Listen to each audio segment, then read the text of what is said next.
Welcome back to the Quiet on Set podcast. I'm Ewan Gruff, and as always, I'm joined by Lachlan. On episode 206, Christopher Nolan is a meme lord, and Joker Fowl continues the flop so hard, so fucking hard. Then festival season is finally over for me, although I'm still catching up on some of these festival titles, and we have yet to do our recaps for Zurich and Ghent. But we both watched It's What's Inside, and I just caught Woman of the Hour, as well as the second season of Shrinking, and Lachlan watched Mary and Max in preparation for our main review of the week. What a week already, but after all of that news that we're going to get through and what we've been watching and all of that jazz, we're finally going to talk about A Memoir of a Snail. It's Adam Elliott's latest claymation, dare I say, quote, masterpiece, end quote. But is that giving too much away too early? I don't know. Ewan saw it recently at a festival. I saw it recently as it just came out here in Australia and pretty much worldwide next week. You're going to hear our thoughts later on in this episode. Unfortunately, we'll have to wait until December here in Switzerland, but we are going to share our interview with the director that I was lucky enough to do at the Zurich Film Festival as well in the coming weeks, so be on the lookout for that. But with that, let's cue up the intro and get into it. We are professionals. This is a professional podcast. Yes. Breaking Bad and Better Call Saul. Hello there. Which actually, Did you this get is going me a to be hat a as bit, well? Yes. So I've got Dooncam. It's just a camera with my Dune steelbook. All right, Lachlan, let's not waste any time. We're going to jump straight into it, and we want to get to that Memoir of a Snail review. As always, a reminder, if you want to jump around to anything specific, like the quick news, like the trailer discussions, like what we've been watching, if you're just here for It's What's Inside, feel free to just skip there, or I guess wait until we clip it and post it on the channel as well. But Lachlan, let's just head on over into a, as always, news-filled week that, like you teased, is there's some Joker stuff still to talk about. It's not leaving us. But yeah, let's talk about the quick news of the week. First up, Luca Guadagnino will direct an adaptation of Thomas Mann's Buddenbrooks. He calls it a companion piece to Queer. Christopher Nolan never considered Warner Brothers for his next film and were not even allowed to read the script. Warner Brothers tried enticing Nolan back, including giving him a 7-figure royalty check for Tenet. That's rough. He just basically ghosted them. His next movie will be a sci-fi film, and it's speculated that it might be an espionage film as well. Then Terrifier 3 is ranking number 1 domestically in the States at the box office in its opening weekend, and with that, $18.2 million gross. It has already outgrossed part 1 and 2, which had a surge. So congrats to that franchise. One, I guess, clown tops over the other one. Joker 2 has had the worst second weekend decline for any comic book movie ever. The film has earned $7 million last weekend. That is an 81% drop. It's also historically bad, especially for a movie of its size and budget. Joker 2 has earned the same in its second domestic weekend as Beetlejuice 2 on its 6th week, and the movie will already release on digital on October 29th, less than a month after its theatrical release, to hopefully get some money back on people who are just deadly curious to see just how bad it is. All in all, pretty bad for Joker Folie à deux. Yeah. Foley moly. Foley moly. Yeah, Foley moly. Foley Ready or Not moldy. 2, moldy. I don't know. I was riffing, and it's just like Too much feels riffing. That movie feels like a Take riff. the riffing, We'll hold it move on. back. Too much. Ready or Not 2 is now officially in the works. Harrison Ford says the idea of no more movie stars existing is rubbish. There's wonderful actors coming up every day. Whether or not they become movie stars is really not the point. I've never fucking understood being a movie star. I'm an actor. I tell stories. We're going to talk about that a bit more, about the role of movie stars nowadays later on. We finally got the first look of Sydney Sweeney as boxer Christy Martin in a new biopic directed by David McCod. Then James Gunn has released the first look of Superman and Krypto, the dog, to a lot of reactions over on the internet. The FTC has finalized a new, quote, click to cancel, end quote, rule, all subscription/membership services will be required to offer a, quote, one click to cancel, end quote, with the new rule going into effect in 180 days after being published. The next line says, props to Lena Khan, who I'm assuming is the person who that's my kind of line. pushed That's this. my line. Oh, okay, sorry. Exactly. Forget what I said. So You say it. she's yeah. Well, props to Lena Khan. Move on to the next line of news, but no. What she does, I think she's like 33 or 36, and she's really pushing these, I guess, monopolies to be broken apart by, I guess, the power that they hold, and it's really commendable what she's doing. She might not be in office for much longer in the coming weeks, as the new leadership takes over in the States. It doesn't really matter who it is, but hey, this is a good thing for the consumer overall. And then David Cornsweet has been cast in Mr. Irrelevant. The film follows John Tuggle, who was given the title of Mr. Irrelevant after being the last pick of the last round into 1983 NFL draft. Shrinking 2 debuts this week with the season 3 announced already. Then development of the live-action God of War series will now be starting over from scratch. Rafe Judkins has left the project after completing multiple scripts, and the studio wants to move in a different creative direction despite praising the previous scripts. Josh Brolin has been cast as the villain alongside Glenn Powell in Edgar Wright's The Running Man. Then we got the first teasers and trailers for The Electric State, Carry On, The Legend of Ochi, Wallace and Gromit, Vengeance Most Fowl, and The Monkey, which we'll all discuss in a minute. But we also got trailers for Weekend in Taipei, Bird, Megan Thee Stallion in Her Words, Pedro Paromo, and a longer trailer for Dune Prophecy. We also got the Creep Tapes, Invincible Season 3, and Citadel Honey Bunny. That is a show that keeps on giving us spin-offs, and I don't know for what audience, but hey. But there were also some indie trailers for Black Cab, Werewolves, Get Fast, and The Black Sea. Go check them out in your own time.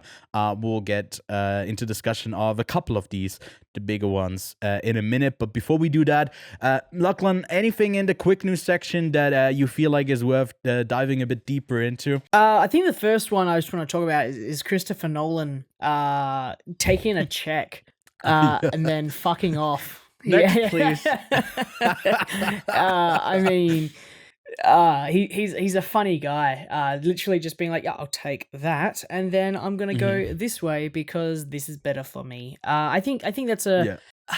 I think it's actually kind of fantastic to have that sort of resilience against just taking the money and being with the company that is just going to pay you and not really respect you. And I think that's kind of what really happened at the end of the day is all those little tiny things, but it's really just Warner Brothers not respecting Christopher Nolan and what he can do for the craft of this medium. And then being like, hey, let's try to buy him back. Fuck yeah, man. I'd do the same. I don't think there's a single person in the entire planet that would not take that check and still like fuck off. Like I feel like everyone would do the exact same thing and just take it, run. I mean, it is a royalty check, right? So it's not like it's not like they just pay him to get back. It's something that it's just royalties of the film that he's made for them.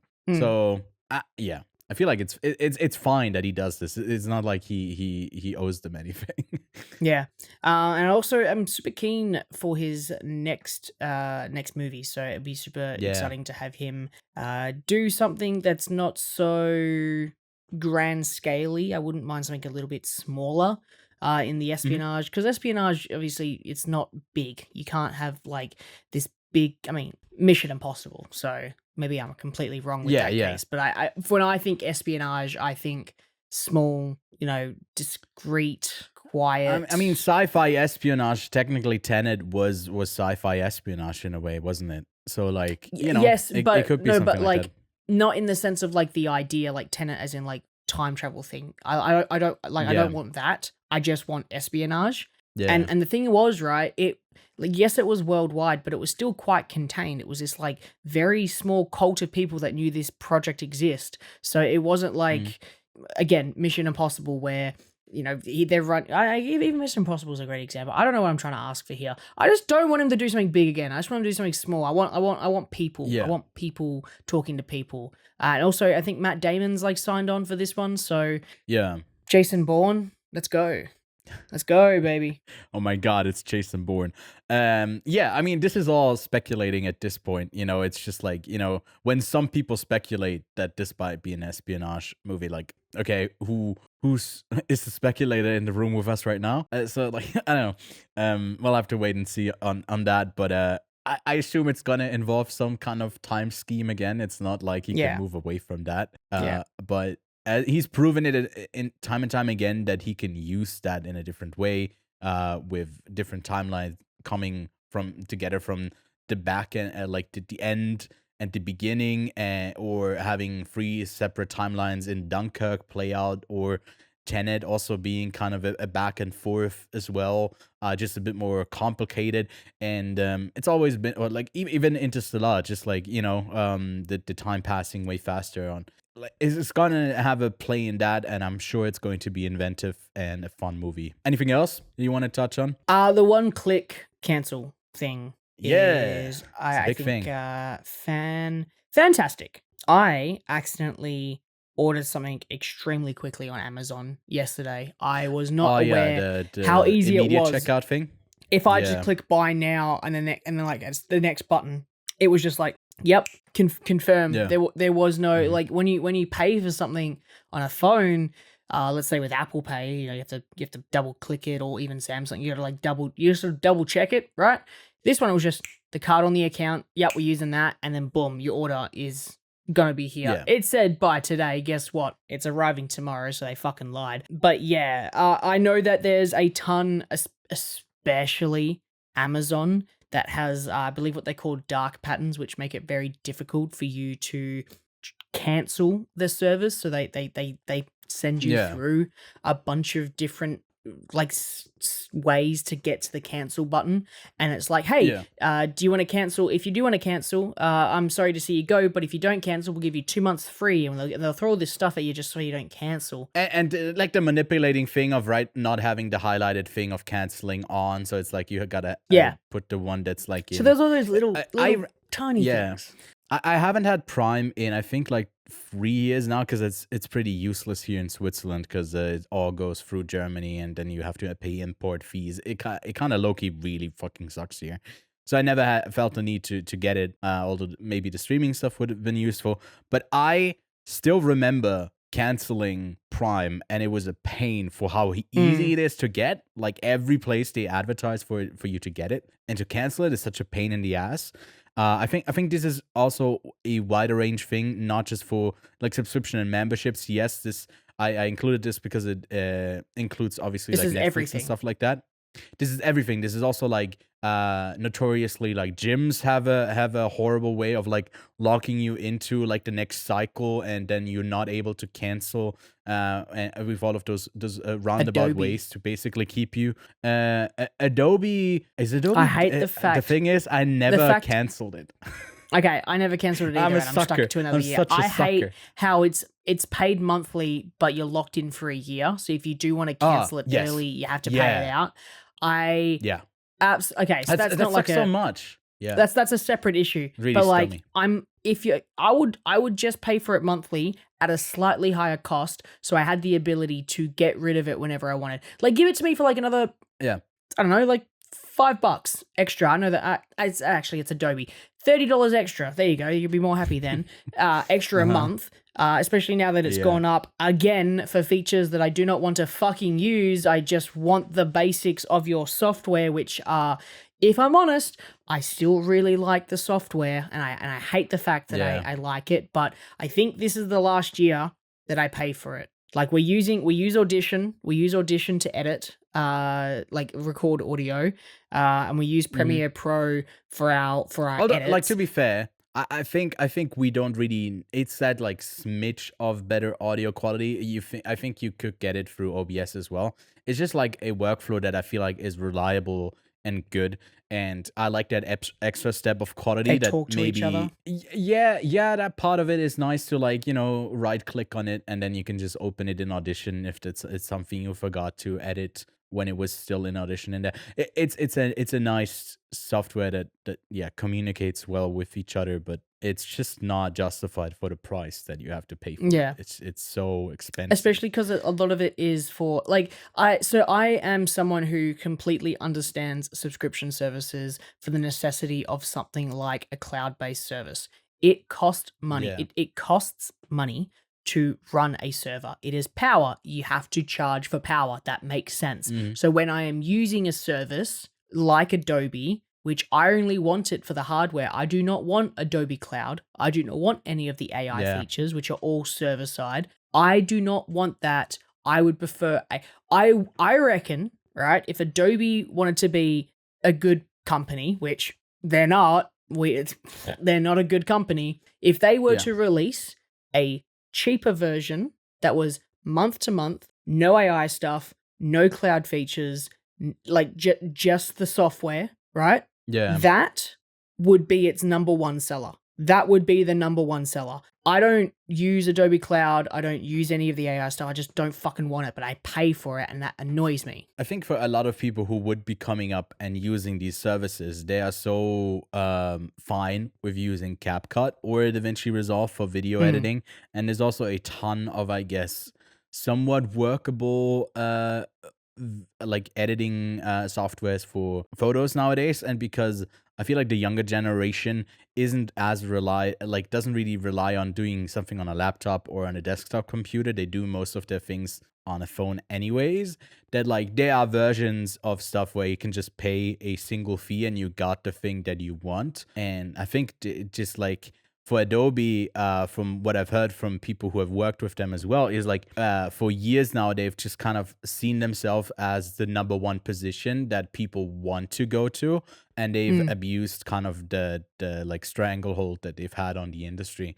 And that's shitty because ultimately I think it's, it's the birthing place of Photoshop and all of that. It's at the forefront of innovation for creatives. And it's just been more on the side of exploitation in recent years. And so I use iCloud, right?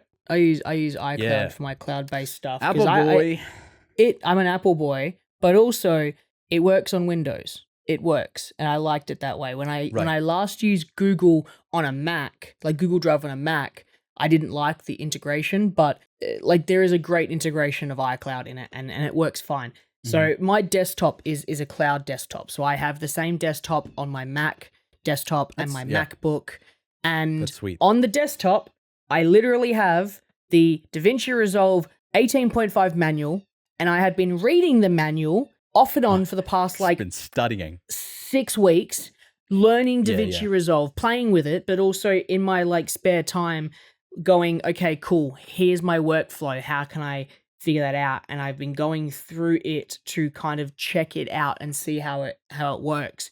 By the way, this is a 4,000 page manual. That is crazy. To me, DaVinci Resolve always held like a lot of possibility, but I've never really seen it other than like a great color grading software, but not as like an actual workflow for editing.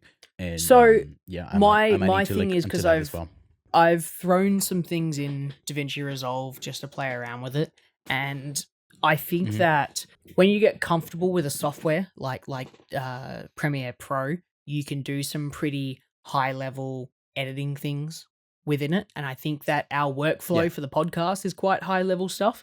I wouldn't say high level, but I think for podcasts, I think it's. And I think that we've built it in a way where we're like, we know how this software works, we know how we can make it work for our needs, and we've built it in a way where we can just sit there and edit with like one hand at this point, right? Don't ask what we're doing with the other hand. Sorry, had to put that one in there. But with DaVinci, I feel like we're both at like that beginner phase where we only have, when you first edit something in a do you remember the first time you used editing software and it was one singular strip, right? It wasn't like multiple layers. You just had one strip. You cut that. You didn't do anything else.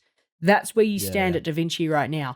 You can get into it and you can like import all of your keyboard shortcuts. You have a preference. So they make it really easy, but I'm just not at that point. Like I'm climbing up this mountain and eventually that mountain peaks and I walk down and I'm like, and I'm going to have DaVinci in my fucking pocket. But I've also started to learn. This is also, I don't know, it's probably a lot of skips through this unless you're interested in editing and all of that. But like I also started to learn a bit of CapCut for our stuff in I hate you. Venice, and I gotta say it's super useful on the phone, not on my. It's just Yeah, like yeah. it's the easiest CapCut. Why do you hate me? I had that like thing about like not liking CapCut because it's the one where I think a lot of editing on TikTok or like it seems like people don't give a shit because it like cuts them halfway off and words are overlapping, and to me it's like so sloppy. But people don't mind that on those platforms, and I feel like I just Yeah. gotta get on the same terms as they are. Because like my stingy way of thinking about like having everything neat might be outdated for that platform. I think for YouTube the polished way is still to go about it. Yeah. But yeah, editing. It's At a the end of the constant day, struggle for us. It's something that you never get to the see and never software really you get to hear use about. But is yeah. a tool. It's a tool. So you got to find Yeah. the right tool for you. And I'm the fool. I met I'm a the bloke fool the other with the day. tool. I met a bloke the other day that owned a. Okay, actually, hang on. Here's a question. Ewan, what's the most amount of Yeah. money you would spend on a hammer? Depends. Like a normal hammer, just standard hammer, not like Just a huge big one, like Just a nail normal hammer. Yeah. Probably like for $35. Cool. Sweet. So like about 50 in Australian. I met a guy the other day that owned a $700 hammer. Damn. Okay. It was made of titanium, but he uses it that's- every okay. day, and it's super Yeah, yeah. lightweight and super strong, and Yeah. he said it's the tool for it. Adobe is a super expensive tool, but it really works if you are going to be using it. So CapCut, I'm using free, everything DaVinci, daily. free, you know? but there are Yeah. really great tools within that free software that you might use. And I've used DaVinci's color grading for ages, but yeah, it's all about the tool. And there are so many tools that you don't end up using when you pay for the Adobe Cloud subscription, or the Adobe Suite subscription, I should say. I'm not used to the microphone being right here. I keep whacking it. I'm so sorry for the edit. But yeah, back to the topic. This click to cancel is fantastic. Great job. That is, Keep doing your stuff. Yeah.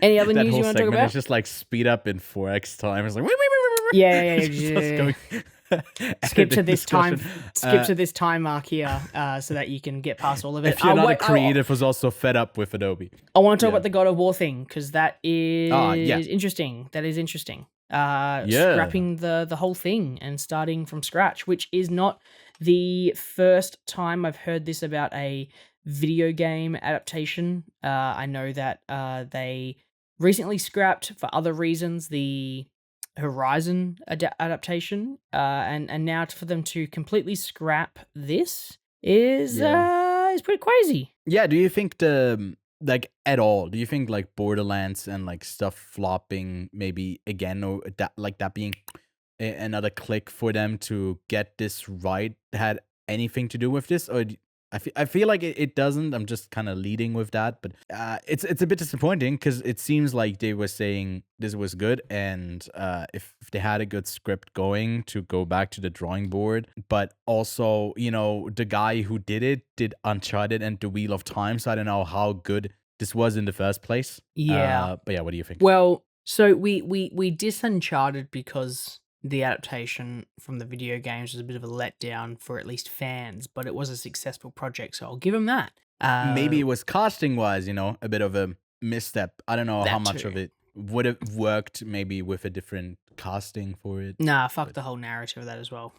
That whole movie was that whole movie it's not- it wasn't good. from what It's was pretty put onto generic. screen. Okay, everything that was put onto the screen, I hated, Mhm. but it Yeah. wasn't terrible enough that it flopped. It saved cinema. Yeah. Keep that in mind. It saved cinema.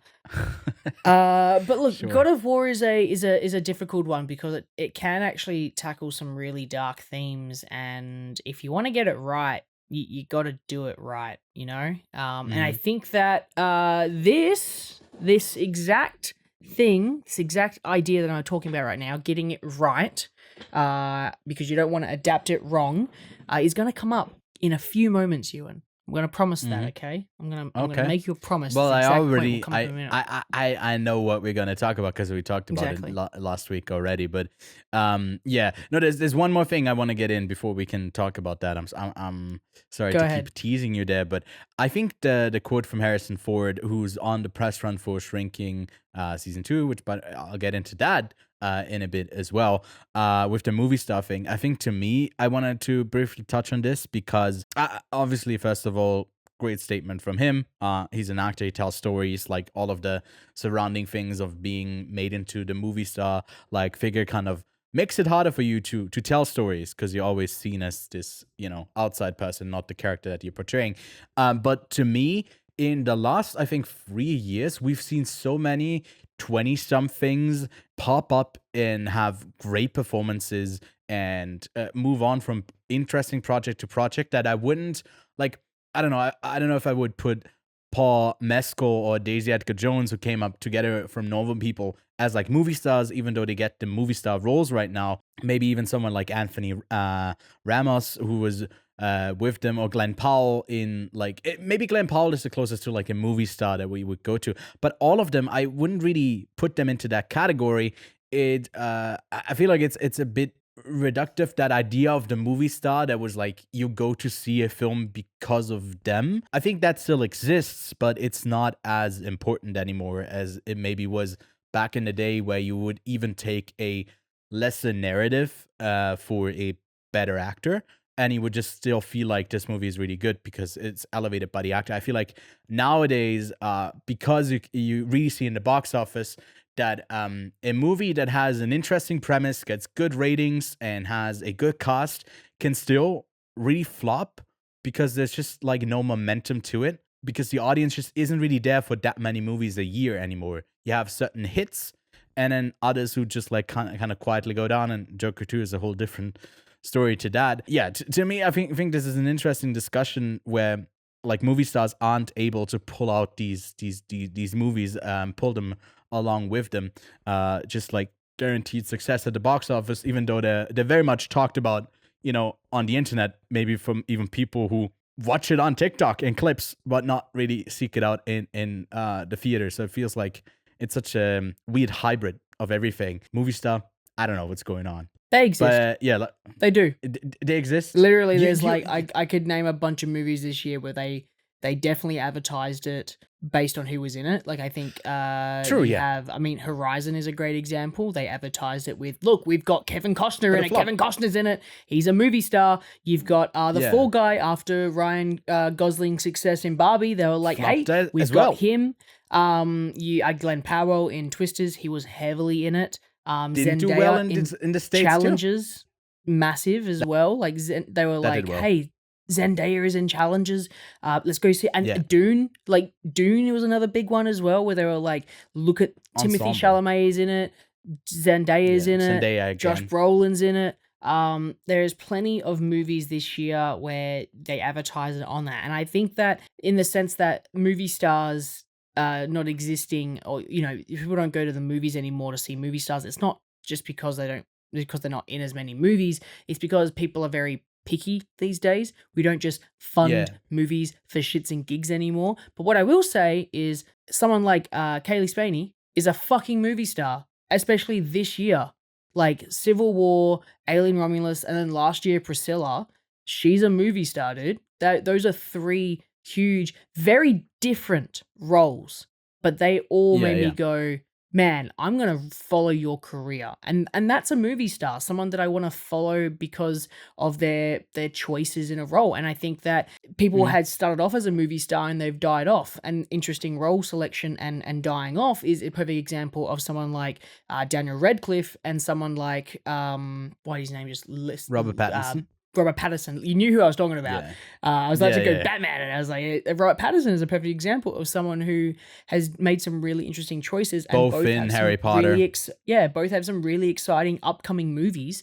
Who they were movie stars. People were going to these movies because they were huge, and they were technically classified as a movie star because they were in these massive movies, right? Yeah, They were put on this I don't know stage. because what I was saying is like it doesn't take the premise as well for Harry Potter, it's the premise that you go in. I feel like it would have worked if someone else than Daniel Radcliffe would have gotten that role. It would have still been big. So then That's not, do you deny that Daniel Radcliffe at the time of Harry Potter's peak was not a movie star? I don't know. Like, I'm also going against what Harrison Ford says, because he says, like, movie stars no longer existing. You know, he calls it rubbish. And I was basically saying, what I was trying to say, but I feel like I kind of failed, was I feel like that label of movie star, which means you pull audiences into a theater, that part of it, I feel like doesn't exist as much anymore as it used to. Which doesn't mean that someone isn't a movie star. It's just like the lead kind of being the sole reason why you go to see something. Like for Kaylee Spaney as well, you don't go to see Priscilla because she's playing Priscilla, but because Priscilla, that story is interesting to you. You don't go to see Alien Romulus because of her, but because you're interested in another sequel in the Alien franchise. So like, doesn't Here's mean a that she's question not a for you movie then. star. Yep. Is Godzilla and King Kong movie stars at this stage? By By your definition, they're movie stars. People go to the movie to see Godzilla. They go to the movie to see King Kong. They don't go. Well, it doesn't. Not that specific version of it, but a version of that character. Okay.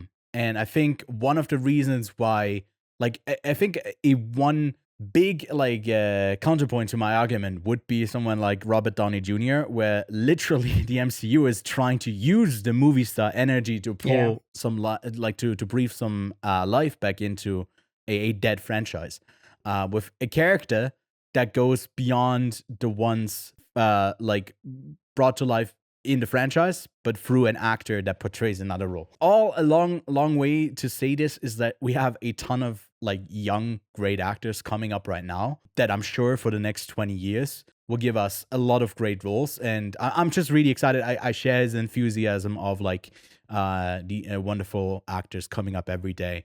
And I can attest to that watching like so many movies, and you as well, the stuff that we covered. There's a lot of like young talent that has the chops to create that excitement as well, to pull people into theaters. But yeah, I think that's all the stuff that we talk about here, I guess, in the news discussion and quick news. Let us know what you're most excited about, and yeah, maybe some thoughts on the first look for James Gunn releasing Superman and Krypto, because people are already writing off that project. I think people are just like high on the feeling of shitting on Warner Brothers. As they should be sometimes, but it sometimes also goes a bit far to just like say, oh, it looks so bad. And you've seen like literally one frame. Yeah. That is like a promotional photo. They missed the Snyderverse. Everyone was shitting on the Snyderverse when it was around, but now they actually miss it, which is the ironic part. Well, you wanted to talk about something where we recently got to see the first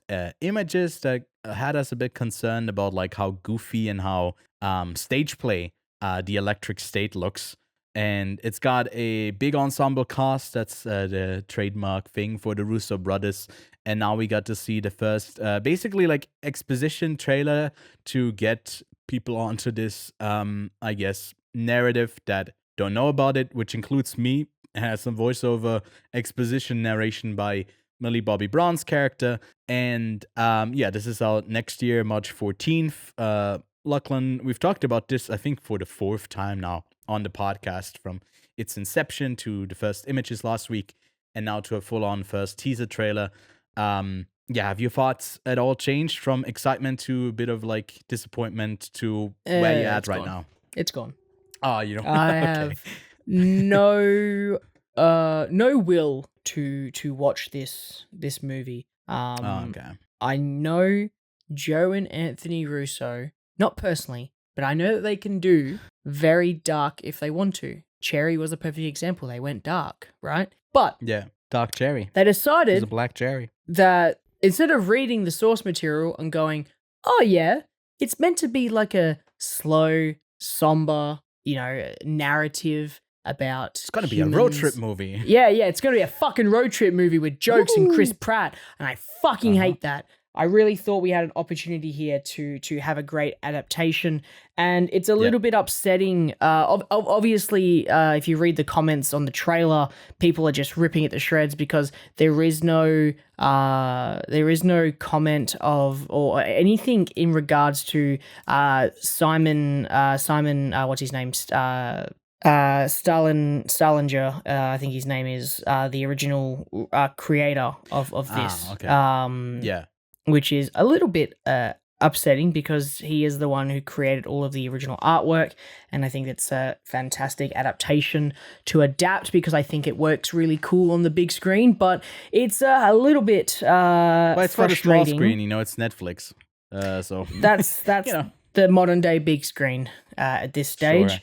Sure. Look, Esposito's face on that fucking screen was actually really funny. But everything else about the movie makes me want to stab my eyes. So I am no longer excited for this. I am currently removing it from my watch list on Letterboxd because move. I Damn. a little bit disappointed by that trailer. Now, I don't want to shit on the trailer that much. Because we don't know, it could just be a shit trailer and the movie ends up being movie of the year. I don't think so. Well, doubt that, but I don't think so. yeah. How could you get it so wrong? How could you adapt it terribly? Very easily, I guess. Just like make it as generic and bland as you can. It's basically just futuristic robot world where there's a sad Chris main Pratt holds a gun.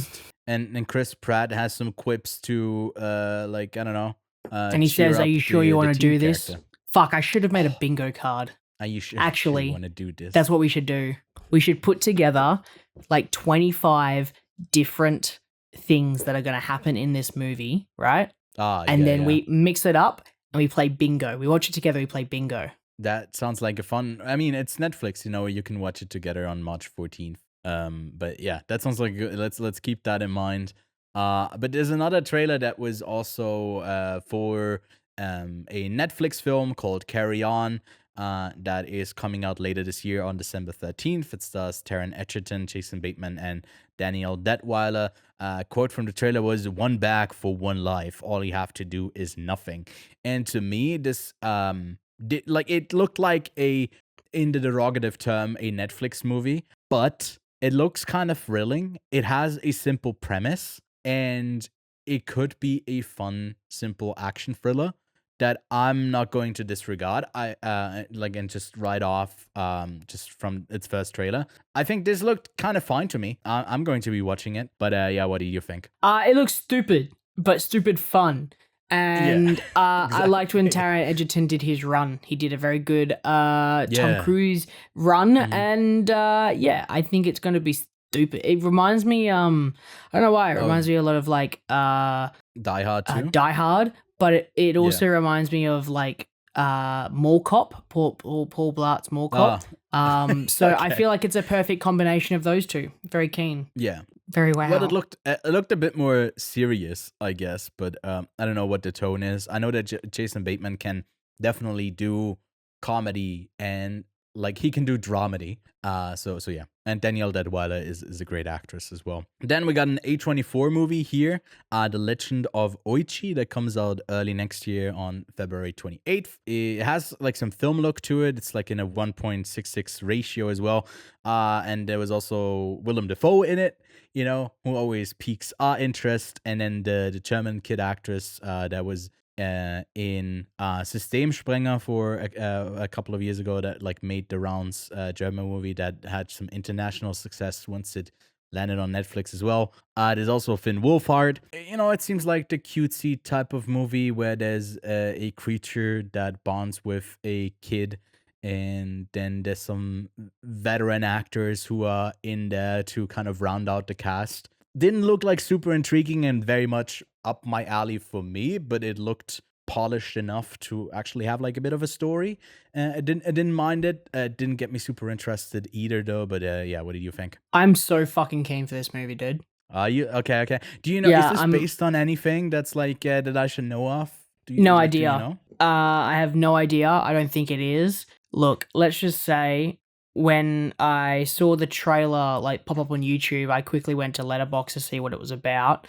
And when I read the little the little synopsis there, I got super keen. And especially because I watched it after watching another movie, so we'll get to that in a minute. But I am so keen for this. A lot of people are pointing out the CGI in the film, in the trailer, I should say. And the one thing I will point out to that is it's not done, but also I think it adds to its fantasy. Like it adds to the fantasy moments of this film. And I love perspectives of kids. Like one of my favorite movies is Where the Wild Things Are. I love perspective. Again, we're going to get to that in a movie that I watched today. Not today, but the past week. I am super keen for this movie. I really am. I know that I'm a little bit cautious because it's a first-time directorial debut and writer combo, Isaiah Saxon. And he's done some animated stuff. I haven't seen any of them.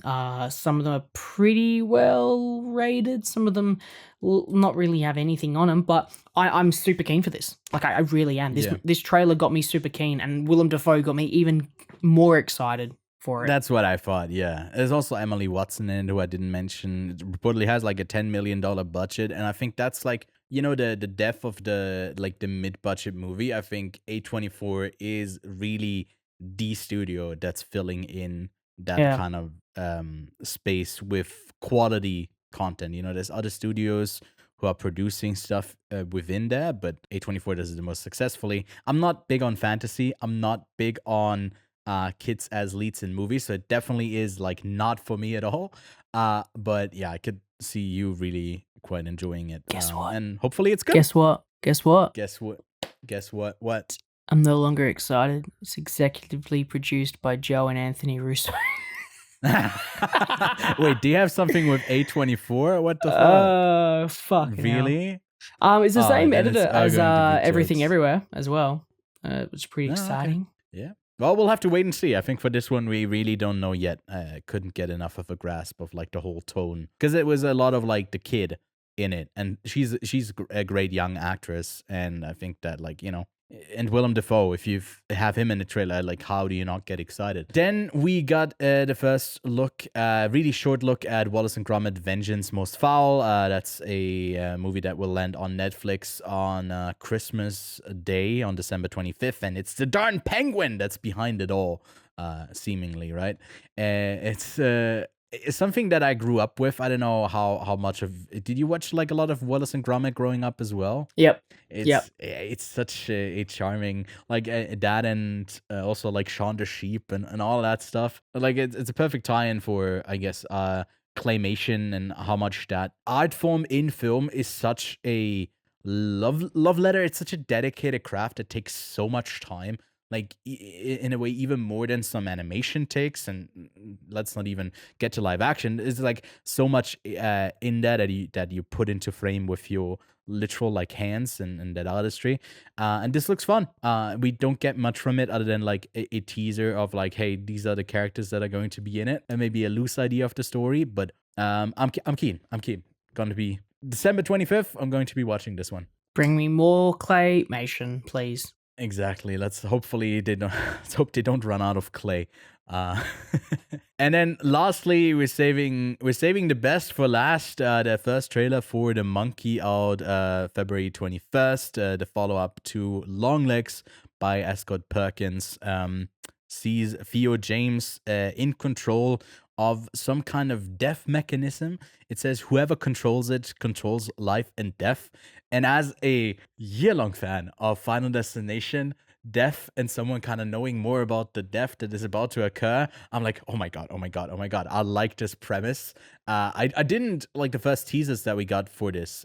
I wasn't sold on it, and then this first trailer solidified to me this is going to be on my most anticipated list for next year. I'm very keen for The Monkey. I was keen as soon as I saw the first teaser trailer. This reinforced it. I feel like I got to go back and watch his other stuff. I feel like I've probably had a reinvigoration of Ozzy Perkins stuff. So we'll see. I'm super keen. Elijah Wood as well. Another fantastic example of someone who was a movie star and then went and picked some crazy different roles. They have that kind of thing. I think it's more that they cast in a franchise as a specific role that they can't escape. So then they do it's the healthier thing than the Disney actors who go like all sexual and I'm So actually you're telling raunchy. me that Harrison Ford was not cast in a massive series and then decided to do crazy roles. Have you after ever that? heard Harrison Ford speak? The man could not give a single fuck. Yeah, he doesn't give a fuck about anything. He's built different.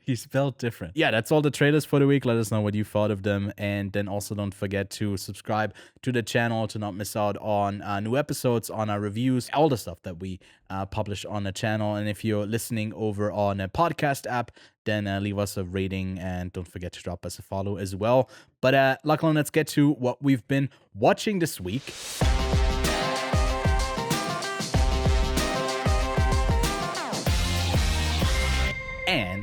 And I don't know where you want to start. Do you want to start with a movie that we both watched? Sure, why not? While Venice was like wrapping up, I heard some rumblings that wait, no, it wasn't actually. What was it? Venice? That was I forget. No, it actually was not Venice. That was Rebel Ridge, also another great film over on Netflix that you can see. But this one I've heard about, like, as it made the rounds at the festival circuits too. At Sundance, I think it played, then at South by Southwest. And people have just been saying, like, don't spoil the actual premise of it all. So I really, really stayed clear of what It's What's Inside is actually about.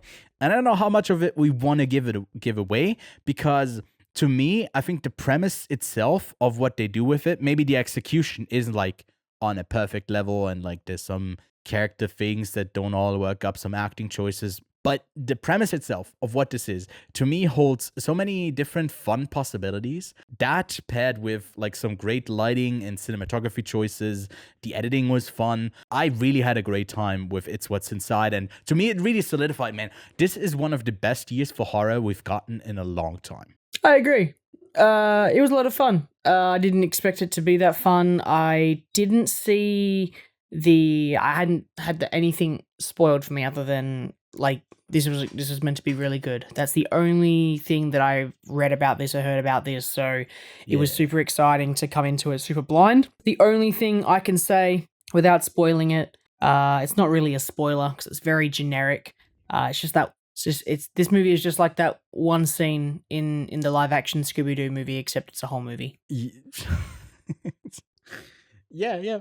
I mean, I like the way that it kind of portrays that the thing as well, like the main premise of like not hand holding you to understand who's doing what for what reason, who's who, but like when it goes back and forth to showcase that, I think it's there's a lot of confidence in the direction to do that sort of stuff. It feels like it has a vision and it kind of goes for that, and to its faults and its praises, it really is a fun one. For those who like Among Us and have grown up since, this might make you write a Letterboxd review. It's just like Among Us, which we'll see definitely like 1,000 off on Letterboxd. But yeah, Lachlan, you also watched a movie that I have not heard of before, and I'm surprised that I haven't. You watched The Fall from 2006. So tell me about like how you stumbled onto this. Do you love this? Do you love this? Was this a movie thing? Was this a movie thing? It's on movie, yeah. Okay. Yeah. I've been sleeping on my movie subscription, which is crazy. But look, I didn't know anything about this movie other than everyone absolutely loved it, who's ever seen it. And it's a cult classic, and I love that. And for me, I am also a major fan of fantasy, and I like it when it's this weird type of fantasy where it's nothing that I've seen before, where it's not dragons and knights and anything like that. It's more of a random group of people, such as the Indian and Otto Benga and you've got Charles Darwin, and you've got the Mystic, and you've got you've got these different people, and they all kind of go on this journey. And look, I really like this Great movie because blunt rotation. it's also in a way a sort of a love story to cinema a little bit, not in the same extremes as some of our recent current major filmmakers, how they tell their love stories to cinema, but there is a sort of a nice little end montage of stunts. But for me, this movie just swept me off my feet, and that's exactly what I said in my review, except I said Lee Pace did that, but yep, Lee Pace always does that. This movie really did. I loved everything from the narrative to like the props, the set design, the costumes were incredible. Dude, even the cinematography, poster, dude. yes, sorry. The poster That itself poster? is great, and then I clicked on the alternates on Letterboxd, and there's so much great stuff. I haven't even seen the movie, but there's so much great stuff in there. Yep. And you know a movie is great when it inspires other people to be creative. Like this is shot up on my watch list. I definitely got to see it as well. I so No, badly. cinematography. Wow, You were man, talking about the cinematography is cinematography. incredible. Yeah. Everything from a technical level is incredible with this movie. I so badly want this physically in my hand.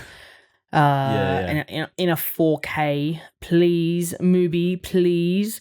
So was it and- a movie restoration that you just got to see? Like, did Yes. they do like a digital revamp of it? But from my knowledge, it was actually don't quote me. I'm just double checking before We're quoting right now.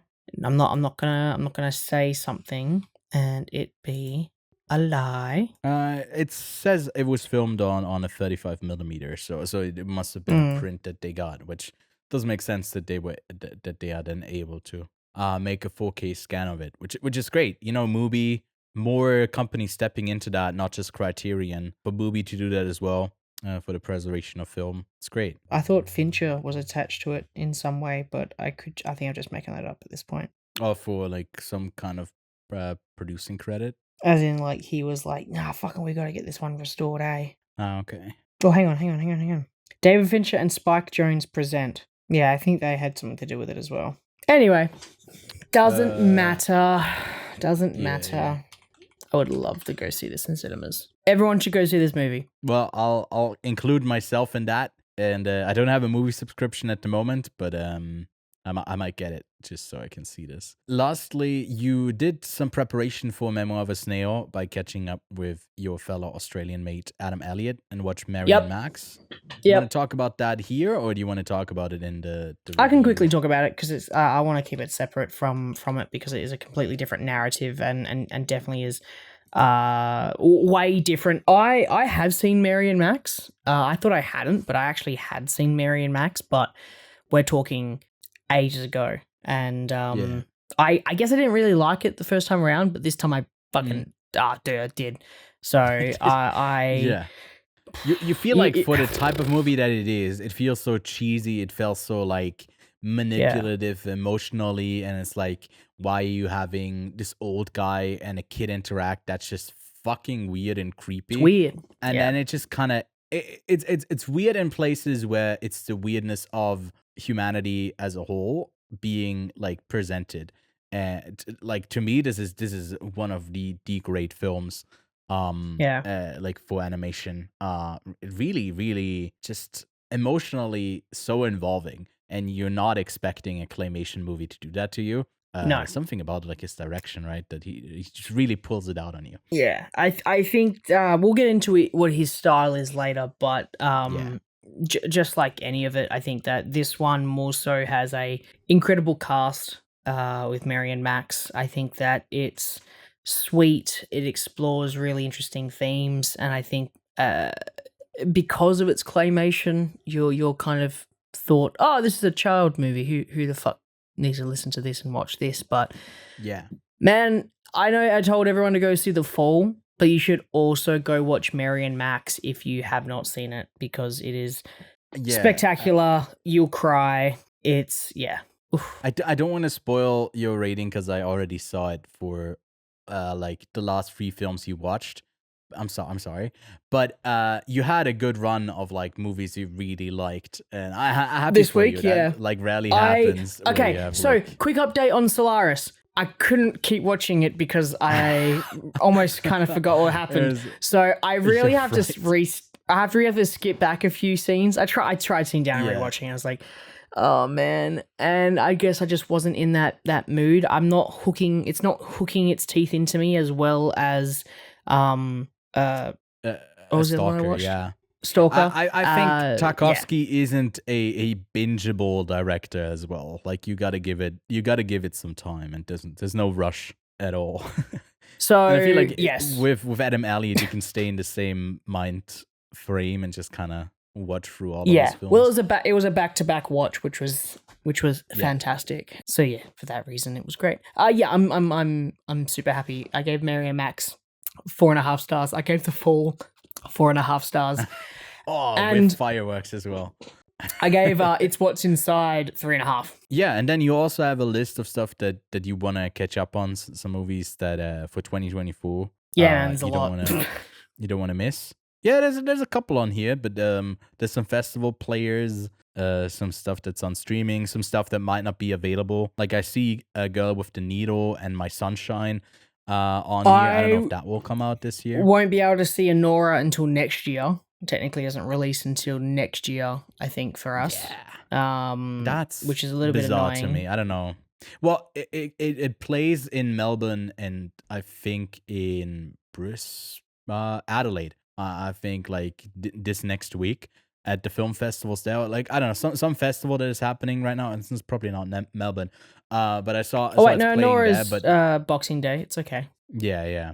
But this is end of the year for you. But a lot of these other ones should come out early in the year. We'll have like a screenshot for you on here so you can see what it is. But yeah, I can vouch for some of these. Obviously, like animation has been quite fun this year too. We've talked about like The Wild Robot and Transformers 1, but also a bunch of Netflix title on here that I see, like Rebel Ridge, Yep. Ori and the Dark, Daughters, the documentary there.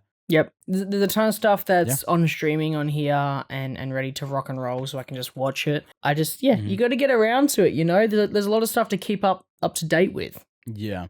And I think some of these you actually are gonna quite enjoy, and obviously Anora, like Conclave and A Real Pain, I could see shoot up in your like best of the year list. Maybe you'll also really like Baby Girl. But the rest of these, it feels just like a bit more of a. I also really want to get your thoughts on Hundreds of Beavers. That movie is such a blast. It's so stupid, but it's so much I think fun. that I can rent it now, which is great. So yeah, I'll watch it. Yeah. But yeah, we'll keep you posted, and we'll keep like extended, I guess, mini reviews for these on what we've been watching once you catch up with some of them. Cool. But yeah, I also watched some stuff. I got some screeners from Apple for the second season of Shrinking. I've seen like the 11 of 12 episodes, which funnily enough, the last episode I got like I watched the audio mix wasn't done.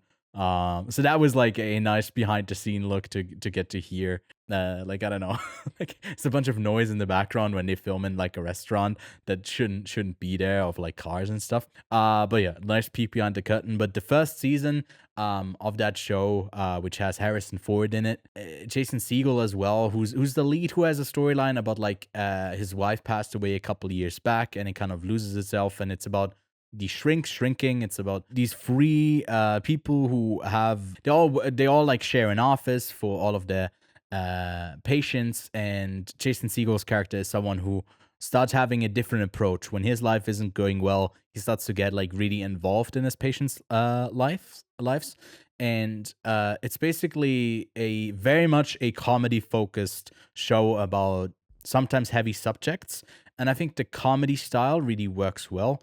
Some of the storylines of like what happened to the wife, there was a car accident, there was a drunk driver involved in the second season, wants to bring that character into the fold. I think those scenes, like that aspect of the story, didn't really work too well for me, but this is to me like the feel good comfort watch show. I remember when I was done with the first season, I was like, okay, I need season 2 right now. I feel so comfortable with these characters. And season 2 felt the same. If it's really not up your speed in the first or second episode, you're probably not going to enjoy the rest of the show because it kind of stays the same.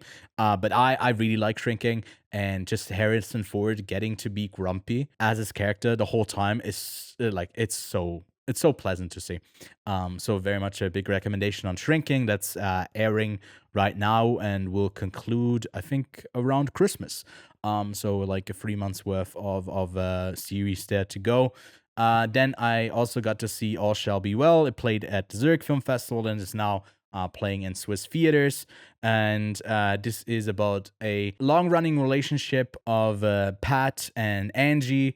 And then Pat suddenly, unexpectedly passes away. Both women, a lesbian relationship that's not legitimized in Hong Kong under like any sort of actual legal agreement. And then she basically has no ground to hold on to her last 30 years of life living together with a partner that has passed away, when the family has like all legal ground to basically start ripping her life apart. Not as, it's very much not like, and like aggressively, they're not aggressively doing that. They're not trying to harm her in any sort of way, but she's constantly being hurt. And I think this was a really, really small like movie that stayed compact, had a great performances in it. If you like art house theater, this will be really up your alley. And then Women of the Hour just came out earlier on the day of recording here over on Netflix. It played at Toronto last year, and it's Anna Kendrick's debut feature about like a serial killer that appeared on a dating show that got convicted of, I think, 5 murders, but he potentially killed up to 130.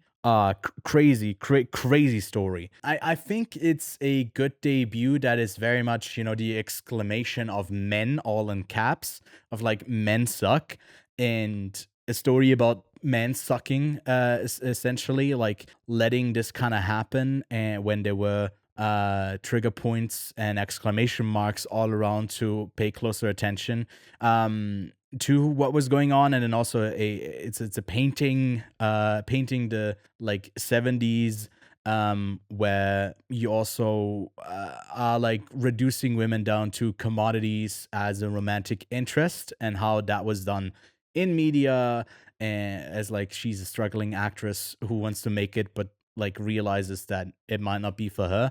I think there was a lot in there that felt like it's coming from a real place for Anna Kendrick, and I think for a debut, it's really strong. It left me a bit like empty as like what it all adds up to, but I think it's a pretty solid first movie, and I'm keen to see what she has coming up next. And then I did two rewatches. I went to the cinema for a premiere of Thelma, where the producers, there were Swiss producers on the film Thelma, they were talking about it a bit. It was presented by Out Now, and I was able to take a friend to it. I had a great time with that. It's just June Squibb, 93-year-old, playing a 93-year-old action star. They got the okay from Tom Cruise to use the music from Mission Impossible and stuff like that. So like, it's very much a feel-good, fun movie. And I like it. I can recommend it. It's out on streaming now, I think worldwide, or at least stateswide, but it's playing in theaters now in Switzerland. And then I also am trying to start watching more movies with my little brother. And with that, we had a movie that was long overdue that we never saw. And we gave Whiplash, at least for me, a rewatch. And that movie is just a fucking masterpiece. Jesus Christ, that movie is so good. I had a great time with it. My cats went like crazy because like the drumming got them all hectic. Yeah, I really had a great time with Whiplash. And it's playing on Netflix here. So really, if you haven't seen it, this is one of the movies that even 10 years later really hold up. That's the stuff that I watched, Lachlan. Let's get to Memoir of a Snail from Adam Elliot. Life can only be understood backwards, but we have to live it forwards.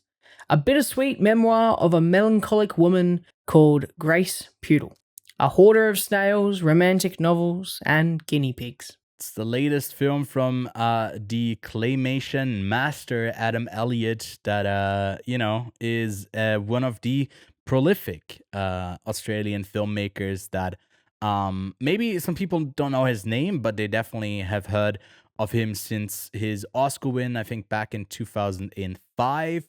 His short Harvey Crumpet ended up getting an Oscar nomination and even a win. And he only works in claymation.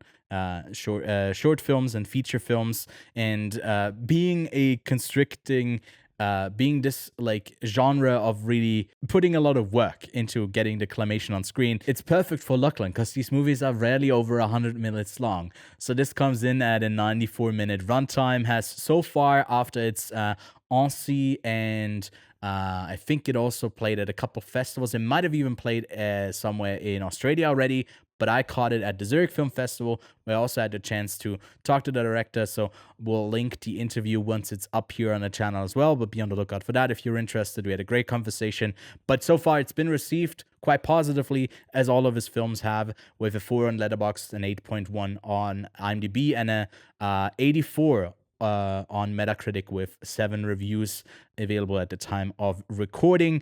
And we both really like this movie as well. And I think I'll correct this because I asked him about it.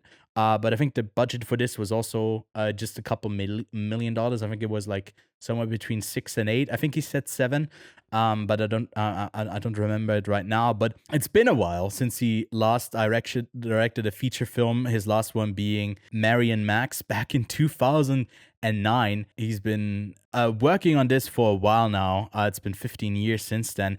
But we're gonna keep it spoiler free because in some places in the world, including Switzerland, this isn't released until December, but in the States, it's coming out later this week. In Australia, it should already be out by the time this episode is up. You know, as an Australian native, Lachlan, do you think that Adam Elliot is someone who, you know, his stories exist in a certain like portrayal of Australia, or do you think it's maybe something a bit more of a like a global picture he paints, or do you think he captures something about like the Australian spirit too? So from a narrative standpoint, I don't think there's anyone on the planet that can't get this story or can't feel something to this story, and it's the same with Mary and Max. But there is some really enjoyable moments if you are an Australian and you are aware of maybe landmarks, and if you aren't an Australian, if you know those landmarks, if you know particular elements, that like there are some really fun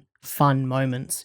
And I think that this movie in particular, Mary and Max, had a really interesting vibe where you were uncomfortable from the first moment that Max starts sending the message, and there's some weird things that he says about, you know, he used to work in a condom factory and, you know, yada, yada, yada. They both have conversations about where babies come from. And you're sitting there, you're like, this is a weird conversation if this was in real life. But then you got to realize this is claymation. So these are not real people, and we have to keep that in mind. But the absurdness of it all. And I think that Australian humor has always, in a way, been quite absurdist. It's always been weird, over the top, fucking wild in comparison to just like word humor or visual humor. There's always just been this crazy thing that I think Aussies really get, and it's just dark humor is at the core of Australian culture. We really have a dark sense of humor, and we're happy to take a joke at particular dark things. And I think that because we are so laid back and we are really quite a relaxed place, that kind of stuff doesn't faze us, and we can see it as a joke.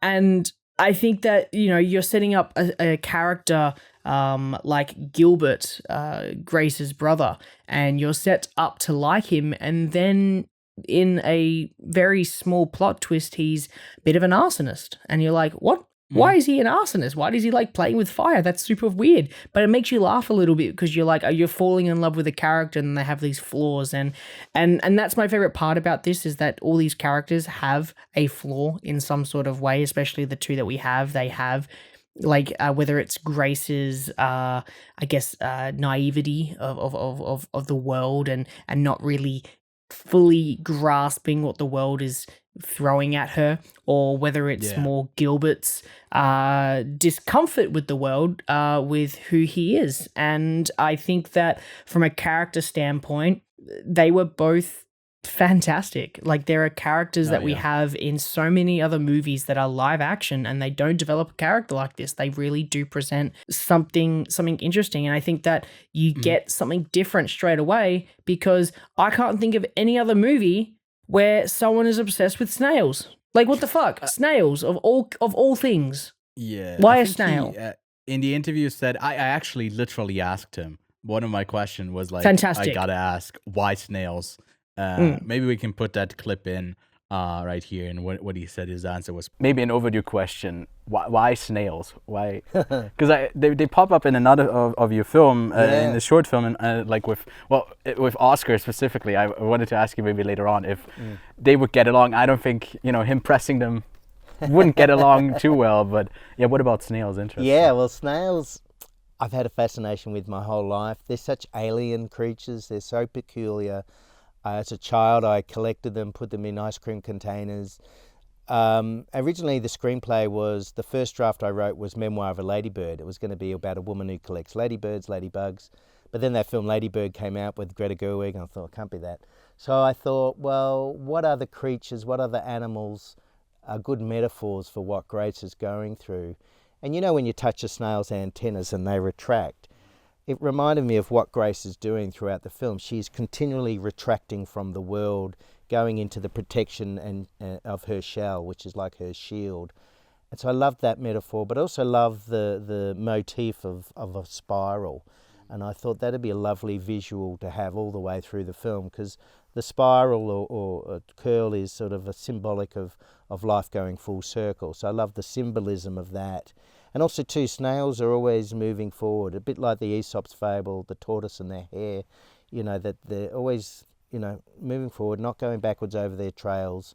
And I just love that sort of idea, and that's why I put in the monologue by Pinky, Grace, go and leave some glittery snail trails all over the world. There's some lovely poetry there that I wanted to instill in the film. So, yeah, snails ticked every box. Yeah, it's not the only animal they were thinking about in preparation for this, and they just kind of landed on snails. It's kind of the perfect allegory for the whole messaging of the movie, which is like, you can't understand life backwards. You always gotta move forwards, and a slow moving thing it's always moving forwards, but you just barely see movement being made. And I think like there's a ton of that in here, where usually it's the easy way to dunk on voiceover narration and say it's reductive of like tell story that way, but this is literally the whole framing of how the narrative is presented.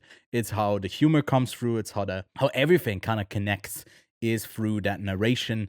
And I think it's here, like in Mary and Max, it kind of worked well with like, I think if I remember correctly, they read out like the letters that they write each other, and that's kind of a way of like getting direct communication told to us. But it's in here where she talks to one of her snails, Sylvie, as she's like slowly creeping away, and we keep coming back to that moment, and it's like it's barely moved. And I think it's a nice way of using an in-universe reason that obviously other movies do that as well, but it often feels cheesy and forced. But for this character here, to me, it kind of made sense to me that like this truly weird person is like coping with all of her like loneliness that persists in all of his movies. It's always about like really loneliness is at the core of their struggles, and then it's about connection, where the connection gets torn apart, like with her and Gilbert here. And how easily like someone who's lonely can be abused just for the attention that everyone kind of needs. And at the core of it, I also asked him this to him as a question, as a filmmaker who makes movies about like such in such gray tones, and it's all like kind of brownish and gray and all. It feels sad and dark. How is he able to bring that much warmth to it? That it's not just the dark humor and sadness, and it like you never poke fun at the characters he has. You feel for them. I even feel for some of the bad characters, the villainous characters in this, where like I I want to understand them and hopefully have for them a growth moment in there. And for some you get them and for some you don't.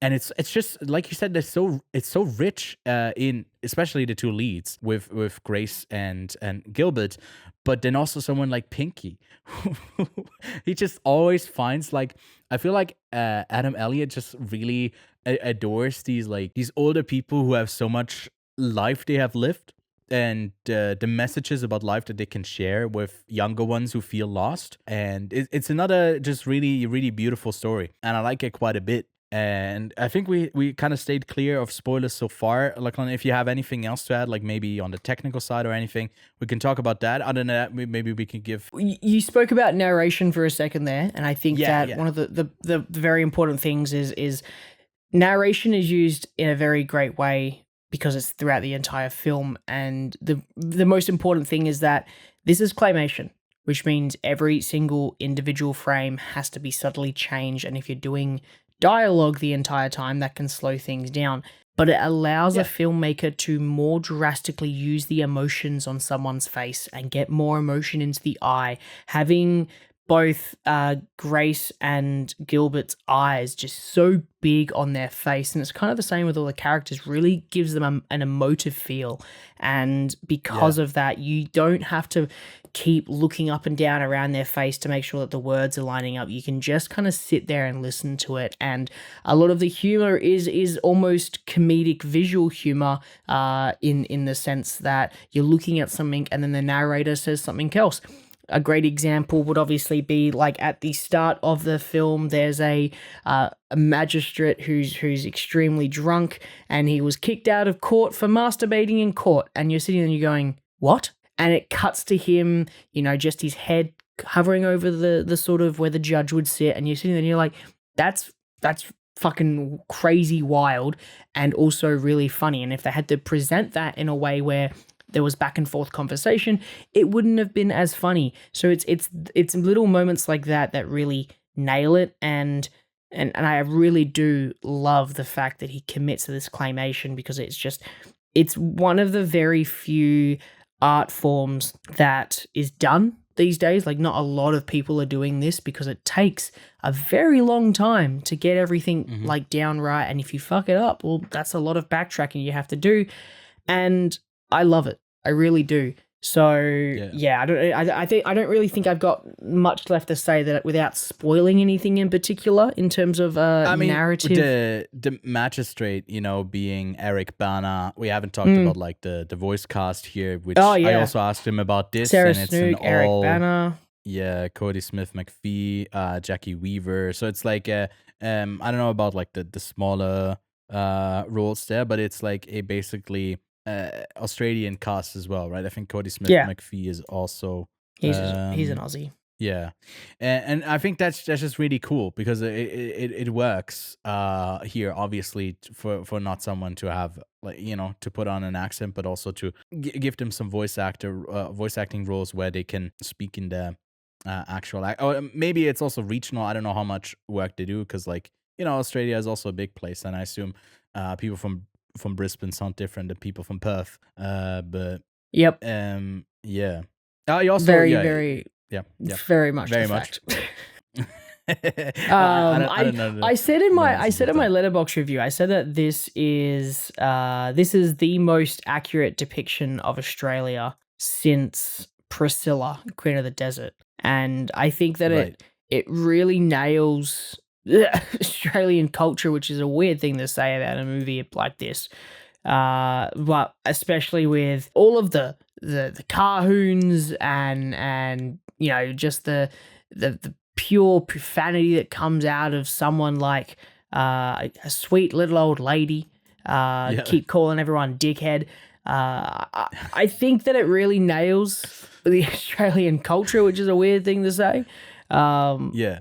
From and it's not all of it, but but again, there are things such as Canberra. Like if you go to Canberra, which is where this is set, if you go to Canberra, it's a fucking shithole. It's so boring. There's not much to do there. And then Gilbert's family, his second family when he's moved on, they're in Perth, and there's not much to do there too. And while there isn't really that many crazy religious nuts, but the farming culture of Australia is a little bit more traditional than the rest. There's little things like that definitely, as an Aussie, you'll kind of go, oh yeah, I can see where they kind of drew the lines on that. But I feel like people are gonna miss out. Like one of the best jokes in this entire fucking movie, okay, where I audibly laughed for a good 30 seconds, was a match cut between the Eiffel Tower and the Melbourne Art Centre, which is the ugliest fucking building you've ever seen. And the cut that I'm talking about, right? Where it cuts from the Eiffel Tower to that big. That is the Melbourne Art Centre. That is the Melbourne Art Centre. And you might just be like, oh, okay, they're just cutting back to Australia. Yeah, that was my reaction. And you were like, and I was like, that is the funniest, because it's a fucking eyesore, first of all. It's the very disgusting looking building. And there are plenty of modern Australian buildings that are way uglier than that. But I just found it really funny that, the most iconic building, most iconic sculpture structure in France, right? The Eiffel Tower. No one is ever going to then compare that to the Melbourne Art Centre. But Adam Elliot did, and I love him for that, because it is nowhere near to the level of what the Eiffel Tower is. Let's be real. So it's like that. Yeah. Not many people are going to find that funny. I found that really funny. And then the representation of Luna Park, it is basically the same thing as what it was in real life. So there was really just tiny little things that just made me laugh of how they represented Australia, because it was pretty much how we see it as well. Yeah, I think we can jump into spoilers, because there's a couple of again, we definitely are recommending this film if you vibe with that sort of filmmaking style. But I think there's not much to critique on my end, because it really is for me. I really like it, especially bringing it back to those frequent visits of Paris where we see the Eiffel Tower. And to me, I really like that, Gilbert's dream of just becoming this magician, right? Or someone street performer. A street performer. Busking. It's his arson tendencies is not being able to maybe perform that. It's the only way that he sees some form of expression in himself.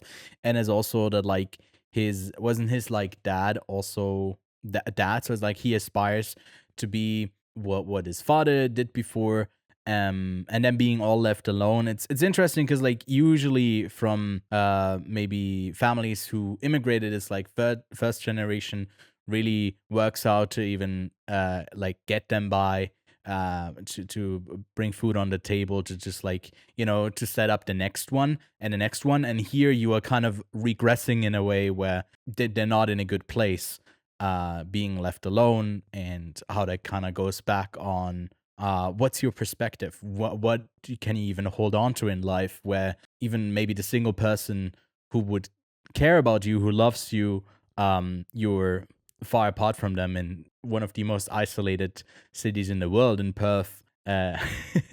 It's pretty tough.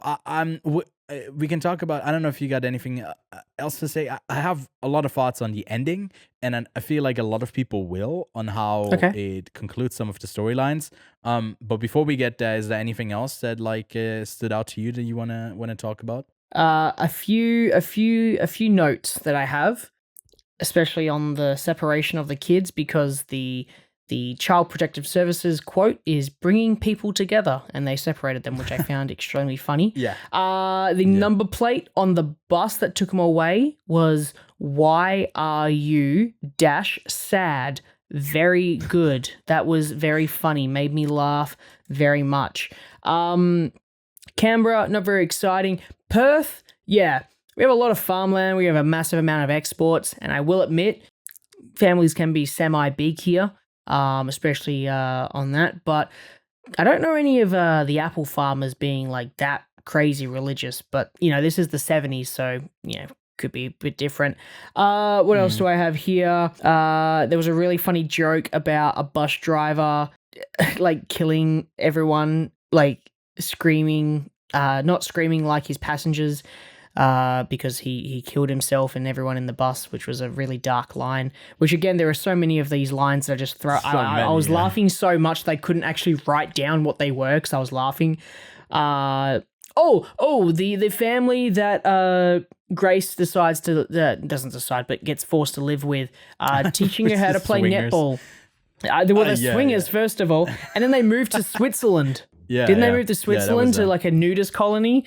Ewan, I didn't realize you had so many of those over there. When I came over, you didn't take me anywhere there. It was crazy. But like they try to get her to play netball, and it's funny because I've started recently playing netball on Tuesday nights, and they made her play center. Center is not a place that you start off. So again, there was these little tiny things in this movie that made me relate to it quite a bit. And it wasn't just the fact that it was set in Australia. It was just like little tiny things like that. Like, I've recently started playing netball. And no one likes playing fucking center. And neither would Gracie, who is a tiny little innocent snail in this kind of situation. You want to talk about these endings? Let's talk about these endings. Yeah, well, first of all, I think in the family as well, there was like the little touch of, I think it was the guy who Gilbert ended up kissing was probably also the one who had the upside down Bible. Ben? So you could already see he's not being indoctrinated as much into the Apple worshipping. I just found those really,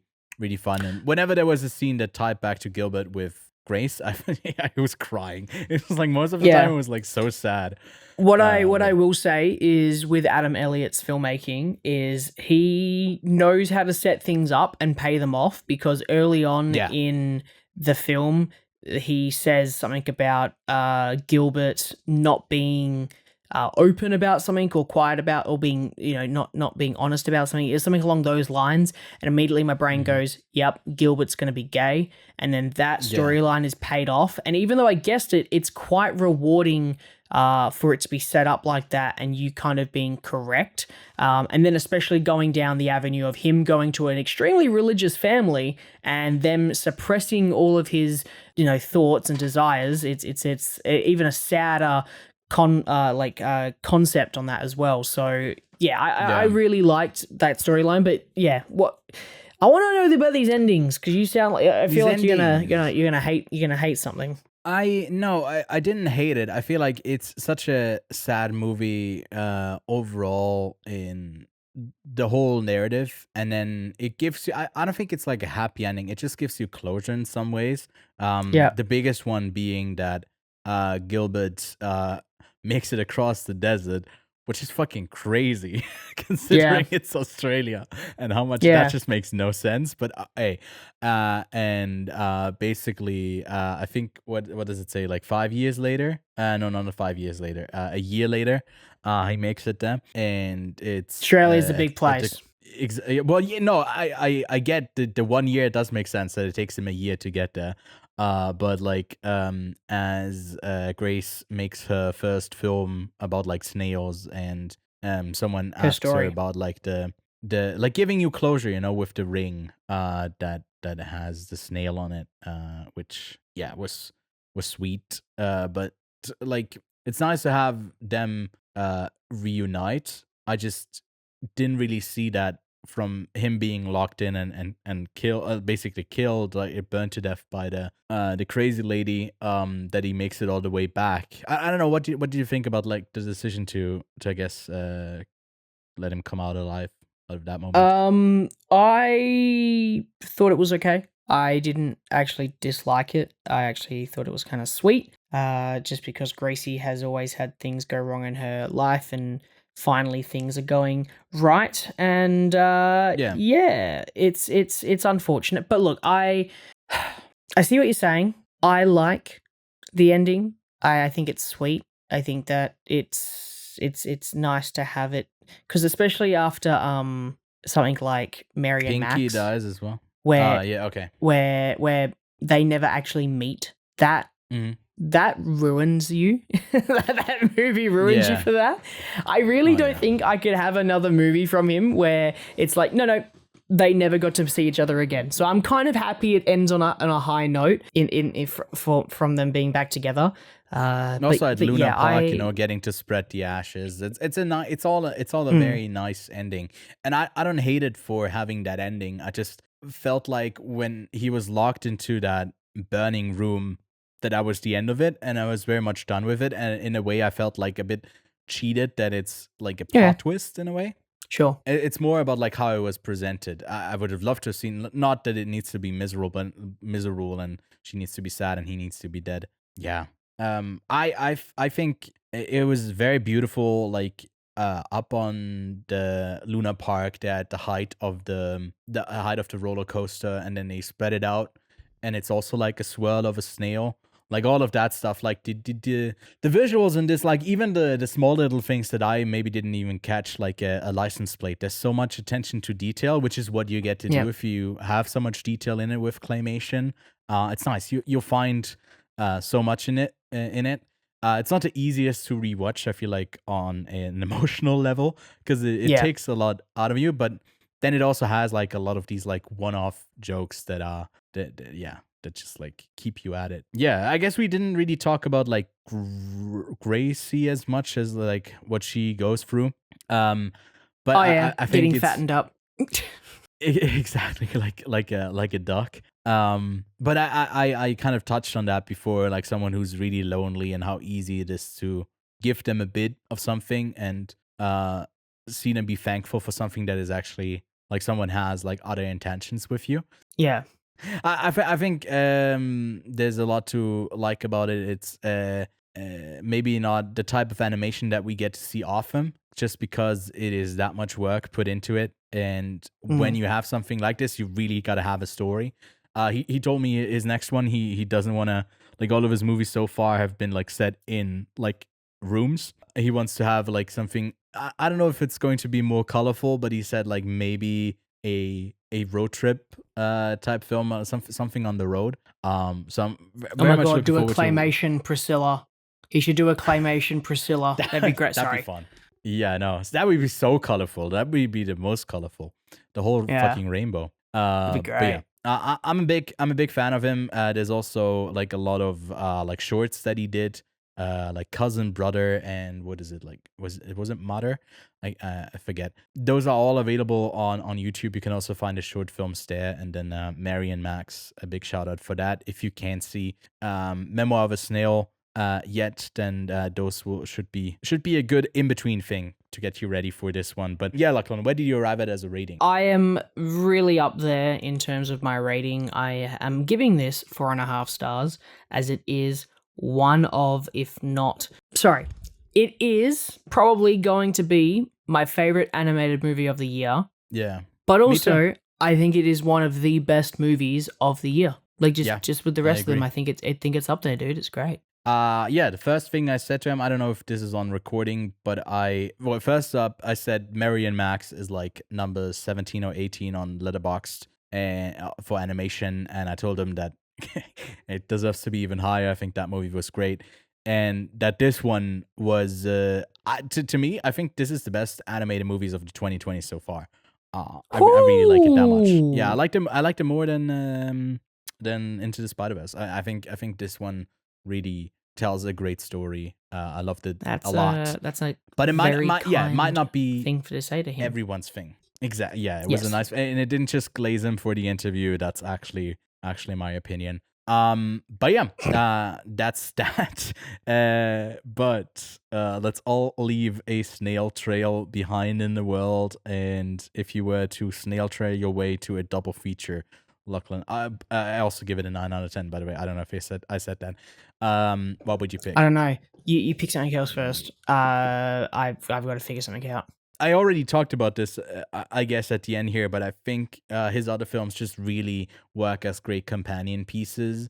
I think, Lachlan, you said that you watched Mary and Max and Memoir of a Snail kind of back to back as well, right? And if you haven't already, I'll link the YouTube video of Harvey Crumpet below. That's an Oscar-winning short that definitely deserves to have won.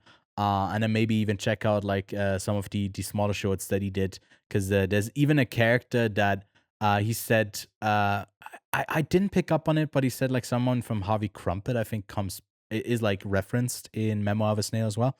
So there's a bit of interconnective tissue between those. But yeah, Marion Max, Harvey Crumpet, the whole filmography of Adam Elliot. It's only 2 features, and the rest is short films, so you'll get through them pretty fast. But yeah, Lachlan. I am in a weird position because I feel like I want to do something like a Fantastic Mr. Fox. I think that's like a really good animated movie to kind of go up with it. This is difficult because it's such a unique film that that there's not really something that I could, double feature it with to just feel good. You know what? Okay. Yeah, okay, cool. After you've watched that, obviously Eric Bana's voice is fantastic. You should watch 2003's Hulk with Eric Bana. Just as innovative. Wasn't that the one with Ang Lee one that has like this weird editing? Yeah. That's the one with like split screen and when it wants to do the comic thing. Great. That's Look, you know what? I was gonna say Priscilla because I said like that's the most like Aussie movie best representation of Australia. Dude, it's hard. Yeah, no, I'm just gonna pick Fantastic Mr. Fox. There you go. Fantastic Mr. I think Mr. that's a great pick as well. Just like shout out to this sort of stop motion animation and claymation as well. Some true artistry behind that. But I think he even name dropped some other ones that have a bigger budget in that interview. But again, I'm just like now at this point I'm just quoting our interview too much. But go give it a watch. He's such a pleasant person to talk to as well. He's like, you can definitely see the humor that the man has in his movies is very much also the way that like he talks about his films. But there's some new releases that come out this week. I think from now on out, if there's like a different Swiss or Australian release date alongside the wide release in the States, I'll just like have a note on when it releases for us over there, because on the 25th we are getting Conclave in the States, but not at the same time in Switzerland and Australia. We also got Venom: The Last Dance. That one will be our main focus next week. It's one film that we watched together when we were studying film in Australia. Then we returned to it with the now retired drunk cast.